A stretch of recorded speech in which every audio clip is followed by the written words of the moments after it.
Florida State has a great chance to make the playoffs, but if they want to do something when they get there, the passing game has to get better. You are Locked On Seminoles, your daily podcast on the Florida State Seminoles, part of the Locked On Podcast Network.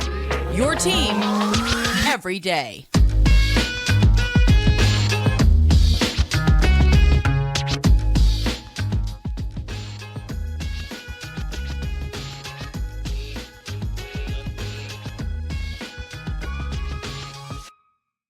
Welcome back into another episode of Locked On Seminoles. I am your host, Brian Smith.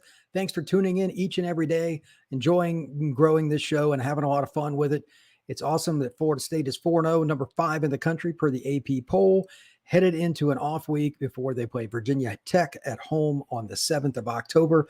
And in that time, it's a great way to operate your offense, your defense, and your special teams and fine-tune it, get guys healthy.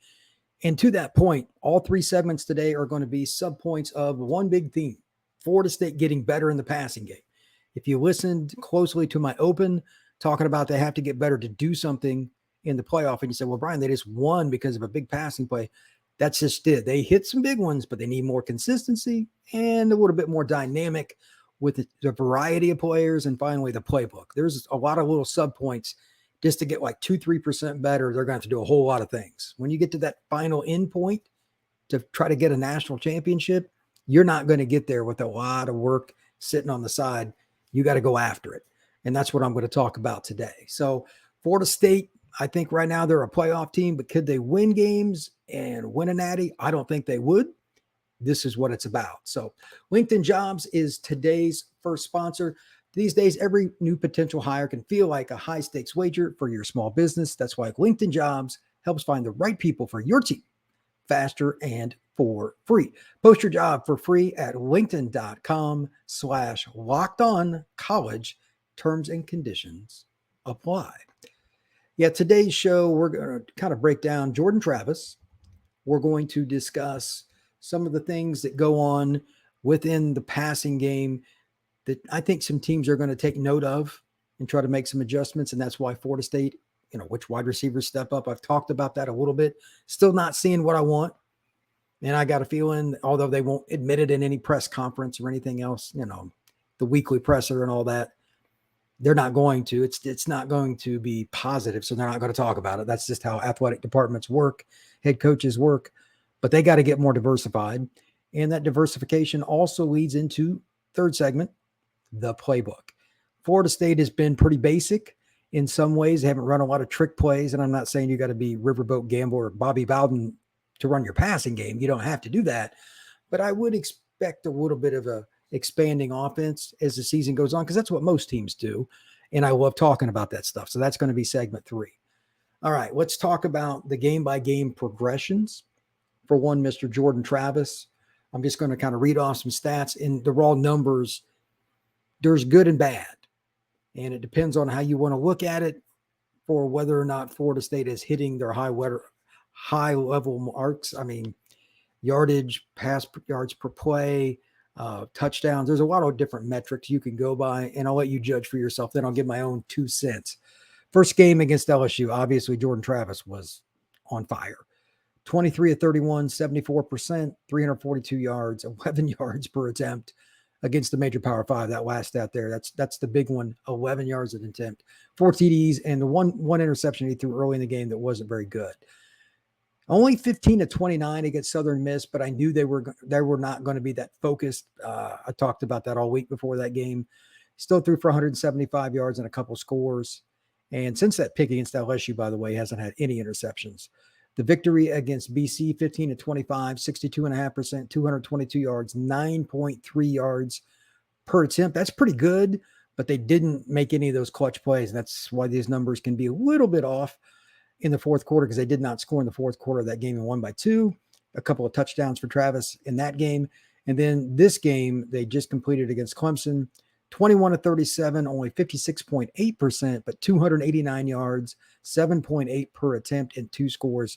And the absolute dime that he threw to Keon Coleman in overtime. I mean, you can't, to be honest, that's as good a throw as there's been in college football this year. The numbers, here are the things that I'm concerned about compared to what I like. Number one, Jordan can be very accurate in spurts. I've got another statistic sheet that I have per stat broadcast that kind of goes through quarterback progressions, talks about the number of plays they hit in a row, etc. And he had a really good string against Clemson. 1, 2, 3, 4, 5. He hit 7 in a row in the second and third quarter. But then at the beginning of the third quarter, after he hit his first one, he kind of hit one, miss one, hit one, miss one. And it was iffy. Part of that, you got to give credit to Clemson. Part of it were routes. Part of it was pass protection. You got to remember, as I talked about on Sunday on that broadcast, Florida State has injuries up front, and I think it's hindering them. They're a little better at pass protection. They are run blocking, thankfully, or else this offense would be a complete mess. They only ran for 22 yards, so that's got to get better. But he only hit 2, 3, like 3 out of his last 10. But one of them was the bomb to Johnny. All of them were big plays. One was a 15-yarder to Johnny Wilson. Another one was a 25-yarder to Johnny Wilson. So if you're going to hit him, you might as well hit him big. You got to give Jordan credit. He is a theatrical kind of guy. He just made money throws. He just made money throws. And that's the good news. The bad news is when you run as poorly as Florida State is, your passing game has to be more efficient, which is almost an oxymoron because it's less likely to be. And that's what leads to the following. There is no shortcut. Just like I said on Sunday's show, they have to get healthier on the offensive line or they're not going to come close to getting to where they need to.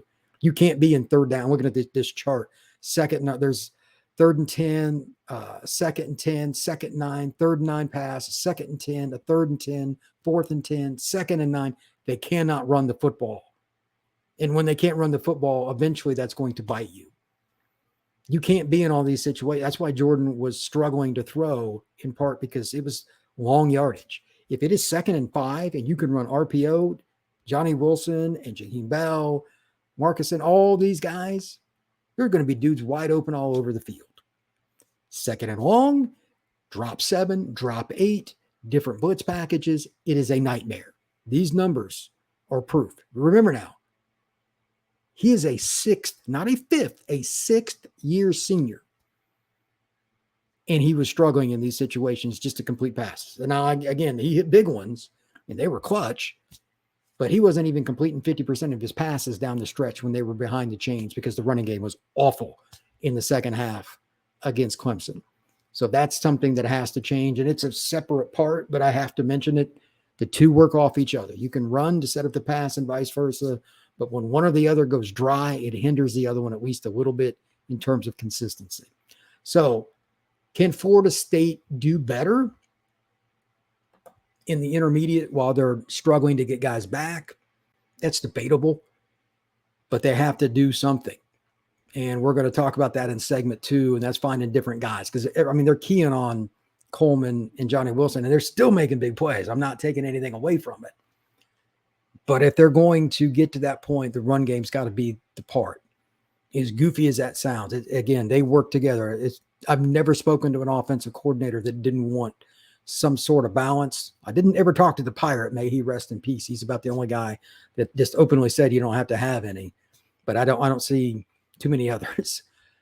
With that being stated, the second one I want to talk about a few of the guys that could be possibilities, but there's a bigger part of this that is often overlooked, and it's been used at all levels, college and pro in particular. The screen game and getting the running backs involved a little bit differently and a little bit more. Florida State started to do that. And there was even a great back shoulder throw to Trey Benson. That was a heck of a throw and a heck of a catch by a running back against Clemson. I think that might be a way they extend their running game a little bit, because not only is the running back getting the ball, you're talking about somebody that's a very good football player. So if you get Trey Benson in space against the safety, a linebacker, or corner, I like my odds, because at worst, most times he's going to hit that person and go forward after he catches it. So it's a big, big help. And I'd imagine that Florida State, just like anybody else, they want to get their playmakers as many touches, especially early in the game, to make it work. Because once they get into a situation where Benson's got lathered up a little bit, you get him in space a little bit, he's going to be more likely to make big plays. And that's just part of it. And I don't think that's really going to change at all. So last point again, the second segment, this is very, very important. They got to come up with something to complement. And it could be tight ends too. Jaheim Bell, I don't think you can get him the ball enough. They've done okay at it, but they still need to expand more. And the screen game might be a big part of that. All right, LinkedIn jobs. These days, every new potential hire can feel like a high-stakes wager for your small business. You want to be 100% certain that you have access to the best qualified candidates available. That's why you have to check out LinkedIn Jobs. LinkedIn Jobs helps you find the right people for your team faster and for free. I've had the opportunity to be on that website for years on both sides of it, trying to find people, whether it's an intern or trying to find somebody that you can get to be a writer, somebody to do podcasting, to scouting, whatever. Several of my friends in this industry, in the recruiting industry, they're on it. It's an easy platform to use, and I highly recommend it. It's probably the most popular one in the world, and certainly in the United States. And I think that it's something that everybody should at least consider, because it's a great tool that I know I quickly use, and I don't have the most patience. Simple tools, screening questions, make it easy to focus on candidates with just the right skills and experience so you can quickly prioritize who you'd like to interview and hire. LinkedIn Jobs helps you find the qualified candidates you want to talk to faster. Post your job for free at linkedin.com/LockedOnCollege. That's linkedin.com/LockedOnCollege to post your job for free. Terms and conditions apply. Yeah, there's a lot of things that we need to figure out here in this segment. It's subjective. Segment 2 is subjective, but I'm going to start off with the screen game. And this is the one part that bothers me about the injuries. And I know it's not Florida State's fault. Just for those who don't know, the screen game is not friendly time-wise in practice. It is not friendly in terms of if you have players out and then they come in and they just mesh. It's not that way. You need everybody 100% healthy and rocking and rolling. Kind of hard to do that in the middle of a season, especially when you got a couple of linemen out. We don't know how banged up or how long Douglas would be out. Can he play? Can he play part of the game? It's not good when you don't have your center. But I think that's something they have to find a way, come hell or high water. Florida State's screen game with the running backs, with the receivers, and especially with Bell, because he's just a football player. I don't really consider him a tight end, an H-back, or a fullback. He's just a guy to get the ball to. Whatever you want to call him at that point, I'd rather it be you than not me that gets in front of him, because that's a big man and he's very athletic. So they got to get these guys involved a little bit more. It could be just 1 or 2 more plays a game. But with Florida State's skill, 1 extra block here or there, and again, that's why it takes forever to get the timing of these things down. But that can be the difference. They need to up their passing percentages on first and second down, because the running game is so inefficient right now. They don't have much choice. Everything they do, and this is just one segment of it, Florida State has to get it going. And it also, again, the ultimate goal is to win the national title, right? Obviously, you start with, beating your rivals, winning the ACC title, all that. But let's not kid ourselves. While Norvell won't talk about it, the only goal of Florida State's to win the national title. Period. End of negotiation. This is a part of it. And it's not like it's bad, but when you run for 22 yards, you're looking for any other way you can to supplement your offensive intake. Screen game's first thing. Gets the running backs involved, keeps them happy. And I'm sure at this point they're talking to people like, what's going on? We just ran for 20 yards. I had nowhere to go. I guarantee you there's some of those conversations going on. And I can't blame them. The running backs just got beat to bejesus because the O-line couldn't block anybody. That's not very friendly, and it's not very much fun. So you want to keep them happy, get them the ball in space. Tofila in particular, he's very elusive, and that's a part of it. But the bigger thing, like with guys that they have at tight end, not only blocking out on the edge, I think they can do a pretty good job with some short passes and even using the screen game. Like they go out, act like they're going to block, and then run down the field. Like if you get Jaheim Bell 15 yards down the field and he catches the pass with some steam going, I don't want to be the guy in front of him. I wouldn't want to be trying to tackle him from the side either, to be honest, because he's very elusive. And Florida State's tight end room is, quite honestly, pretty much underrated. I probably underrated it, and I imagine that most did as well. Let me see here. I mean, like Morlock's got 5 catches for 57 yards. Douglas has the 1 catch for 42 yards and a score. And then you got Bell, 10 catches for 151 yards. He's about as unique a tight end as there is in college football, because he can be a true fullback, You can play action to him and throw him in the flat. I'm surprised they haven't done that a little bit more down near the goal line, but they have tried to get into the ball running it, little short passes, etc. They've done some good creative things. The other extension off the screen game is this, and it's something I've mentioned in 3 or 4 other shows off the top of my head, at least. Somebody other than Coleman and Wilson has to step up and be a primary, not just like 1 or 2 passes, a primary focus in a game so teams don't roll coverage to Johnny and Keon constantly. They're getting away with it because they're making circus catches and these clutch grabs, and that's great. But eventually, you're going to have an off game. They're human. You can't rely on the same 2 players all the way through. Bell is the third, and that's great. But they got the slot position has not been effective for Florida State. It hasn't. Whether it's down the field, short passes, or whatever, you have to hit some of those. And I don't know what the situation is with Winston Wright. I have no idea what it is with Destyn Hill, but between the two, right now, Wright has 4 receptions. Hill has 1. Jacobs, the freshman, has 1. I mean, he fits that role very well. That's not getting it done. Whether it's Tofili moving out there or them just having a whole freaking extra session where they work on nothing but figuring out ways. I mean, they got Virginia Tech next. If they can't do it against Virginia Tech, it's a terrible sign. They have to get the ball to the slots.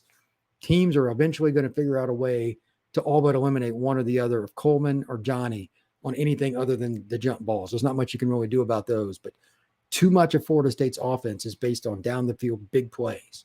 It's not consistent enough. So that is something I'm very, very much concerned about. And to be honest, Florida State's one of the more unique teams in the country because of it. You don't know what you're going to get. I mean, at any point they could go 3 and out, or they could score in 1 play.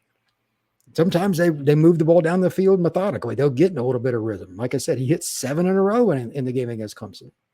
It's very hard to figure out Florida State's passing game, but I guarantee you, if the Noles do better with screens and the Noles do better at finding somebody in the slot, not named Keon, not named Johnny, this offense will roll, because that third guy, you can't double 2, let alone 3. And hardly anybody has 2 good corners, let alone 3 good corners. You're going to smoke teams if you find that guy at slot. And I know Florida State staff understands this, but I don't know what's going on. I don't know if there's injuries. I don't know what it is, but they're not focusing on it in the games. That's all I know. And the production is not there. So we're going to talk a little bit about expanding the playbook and some ideas to help that, along with getting Key on the ball more, etc., in a variety of ways. So these things play off of each other, and hopefully it can even help the running game, because Ward only knows it needs it. So when you average 1 yard a carry, you're looking for any little piece of positivity you can. The last thing before we go into this, think about the Florida State teams in the 90s, early 2000s, all the way through 2013, etc. When they won big, the tight end, secondary receivers, etc., would make big catches against top teams, whether it was Florida, whether it was Miami, whether it was a national title game, whatever. That's why one of the reasons that I bring it up. Tradition to me means something, and Florida State's got tremendous wide receiver tradition. Need to see more of these guys step up, and the tight ends too. So we need to figure that out. Before I forget, on Fridays, every Friday, Locked On will go live from 11 a.m. to 1 p.m. on every YouTube channel, including Locked On Seminoles, College Football Kickoff Live. Playoff implications, injuries, big game matchups, all the different people that worked on the different Locked On channels covering their teams, bring you all the information on one show. Again, 11 a.m., 1 p.m. It is every Friday. It is a live show on YouTube. You can check it out. It will be downloaded and brought right up to you on this. If you want to watch it later, it'll be downloaded on YouTube and you can check it out. I had insights on a couple of the different games, Clemson game, etc. It's a lot of fun. And to be honest, the analysts have some really interesting insights because they're working on the channel that covers their team.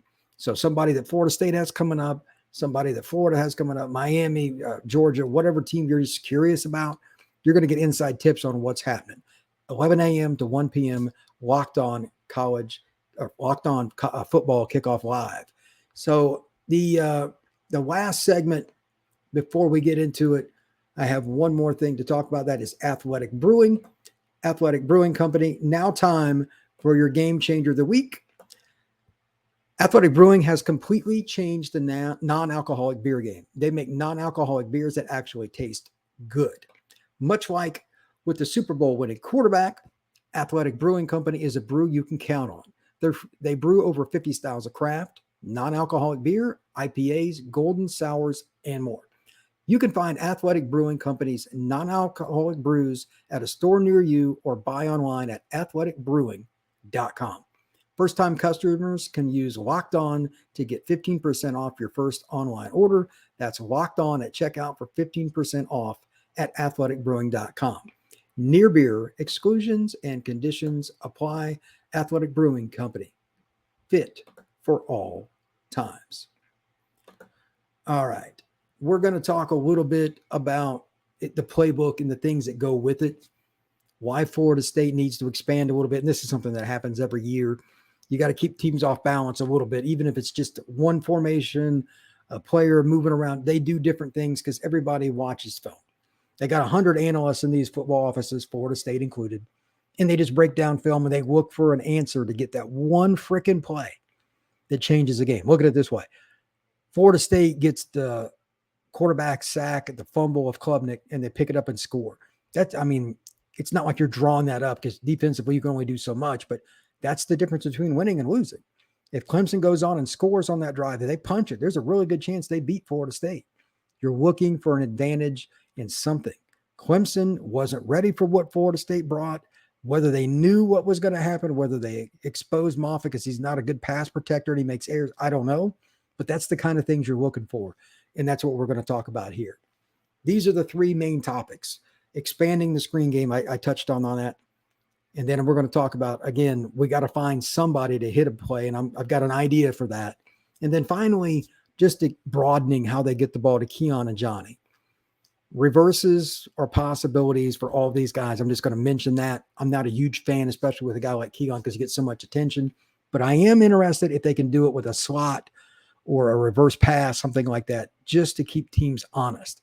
They are diving to the box to slow down Florida State's running game, and quite honestly, Clemson did a tremendous job. So let's talk a little bit about how they can use the screen game. I think Jaheim Bell in the backfield is one way to do it. Why do I say that? It's pretty simple. Not many linebackers can stay with him. So if he's in the backfield and they audible, Jordan calls an audible, he sees something, and they're in man coverage, how many linebackers are going to be able to handle him? It's probably just going to be straight up man in that situation in case instead of him being in the slot or out wide or even detached, it's probably just going to be a linebacker. Could be a safety depending on who they drop down in the box, but I still like that because he's got a size advantage anyway. Now, as a blocker with a guy like, Bell blocking for anybody, doesn't matter Tofili, let's say, that's a guy that can get out in space and truly run, even though he's a big dude, and set it up. These are the kinds of little things that are been around forever. But if Florida State can find that one screenplay they haven't run yet, again, this is very important. It is not on film. That's what I'm talking about. Have not yet run it on film. You gotta mix it up a little bit.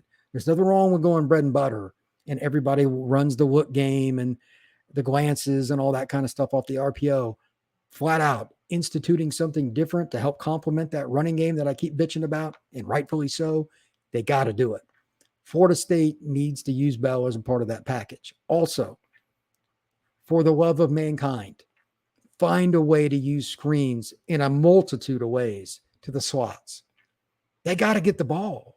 You have to take attention off of Keon and Johnny. The easiest thing to do would be screens. Now, those are two big receivers that I just talked about too. If you're a DB, do you really want Johnny Wilson trying to block you? He's 235 or maybe even bigger. That's not fun. Use him as a weapon when he doesn't have the football. And Keon's 215, and it's not like he's a little fella. They need to find a way to get the slots the ball, and I think Tofili as well, and I'm fully aware. He fumbled against BC. It happens. You have to get him back on track. He didn't do much against Clemson either. You need Tofili if you're going to make a run at this. Whether it's out of the running back position, the slot, using him in motion, whatever, He's a good receiver. Get him the ball. He's an extension of your slots. Make it happen. Again, here's the key, though.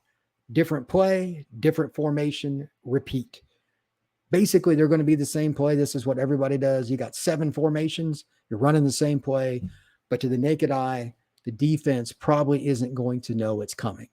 Now, there might be a couple of key guys that are really good and kind of figure it out.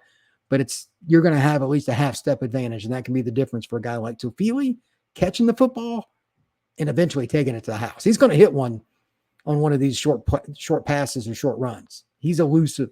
I saw him play in high school, and we've all seen what he can do at FSU. It's going to happen. They just have to figure out what's best against each team. Here's a little interesting note to kind of finish up on. Off week, you're going to practice this stuff, but they also have Virginia Tech. Nothing against them, but they stink. Virginia Tech stinks. Florida State needs to be able to try out some of this stuff. And I know this is, again, they will never admit to this. You need to run some dummy plays. Even if you love it, maybe come back to it later in the year. Make other teams study and prepare for it, and then they don't use it again, meaning Florida State. In basketball, I know this happens all the time. As an example, a team that doesn't press much and they got a big game coming up, they'll show a press, run it 1 or 2 plays in a game, especially against an opponent that doesn't matter, just to make the other team prepare for it to waste their practice time. Don't kid yourself. This happens in college football too. And if Florida State is not doing that, the coaches aren't doing their job. This is something that's been around for 150 years. It ain't changing today. Final point before I wrap this up. They've got to come up with something that gets them some easy points with the running game being down. This is just open-ended. This could be a straight bomb. This could be a play that a running back on a wheel route. I mean, they got guys that can catch. I mean, their running back room at Florida State, you could argue Florida State's running back room is as good as it is in the country at catching the ball and doing something. That catch on the sideline, the back shoulder throw, great throw by Travis, by the way. That's a heck of a play. That's a running back catching it. It's not a tight end. It's not a receiver. It's not a number 1 or number 2. That's a running back making that catch. Trey Benson was a dude on that play. If they can continue to do that, get them the ball, maybe they run some combination routes. Maybe, I don't know, Rodney Hill, maybe it's Tofili, maybe it's a combination. They could go 22 personnel, bring out, the defense puts in bigger guys because you got 2 running backs, 2 tight ends, and they go 4 wide, doing some different things with 1 running back in the backfield, and you got linebackers in space with them. A wheel route, not many guys are sticking with Rodney or Tofili or something. They need to find ways to supplement that running game until they get some guys back healthy on their line and they gel. This is a way to do it. And also, let's just say the obvious. They're not going to talk about Jordan Travis, but you could tell in the game he was favoring his left arm, shoulder area. This week will do him some good. I would do everything in my power to play him very little against Virginia Tech. The screen game prevents him from taking a ton of hits. It's very important. So everybody have a great day. I will have more stuff tomorrow. Thank you much. Please hit that like button, subscribe, and share this podcast. And please comment. Everybody take care.